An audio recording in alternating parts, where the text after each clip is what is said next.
good. Does that work? I literally can't hear myself talk. Yes. So we're here with FFCon, and it's an important audience for us to speak to because Toronto and the Southern Ontario corridor is a really important source for technology companies in particular. And we don't have a great track record yet of attracting those companies to the public markets.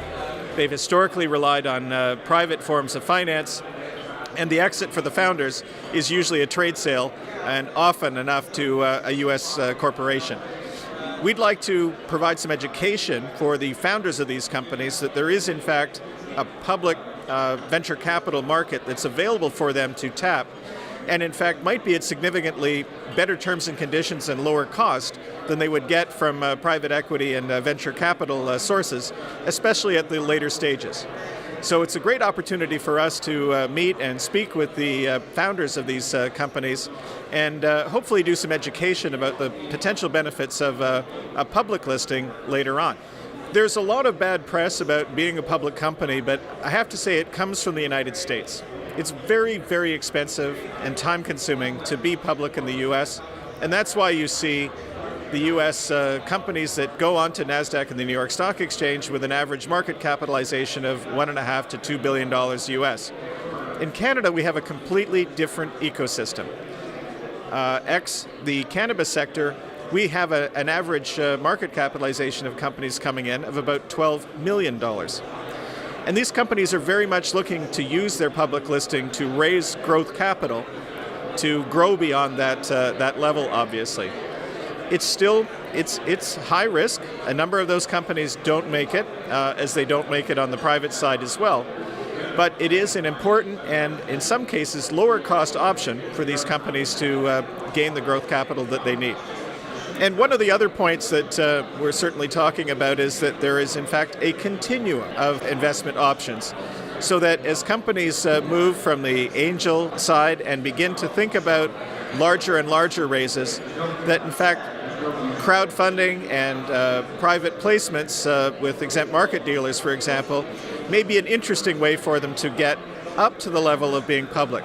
What brings us here? We're FrontFundr. FrontFundr is Canada's leading online funding investment platform. So we help private companies, startup companies, growth companies to raise capital from the wider investor community, essentially the public, so often referred to as investment crowdfunding. So we help companies to basically tap a new, a large pool of capital by reaching out to the public to invest in their company. And so we're combining both angel capital, VC capital, with capital from the wider investor community. And what we discussed just on stage here with Richard Carleton is we have a really exciting opportunity here, a unique, I would say, Canadian opportunity between the private market, so small companies raising capital in the private markets, growing their company, typically with a much larger investor base because they can raise capital from the public. So there's a kind of really interesting continuum for those companies to actually table the option of potentially voting the company on an exchange, on a CSE. And so we're essentially creating, in a way, a really interesting pipeline of companies that in the future are very well positioned to consider listing.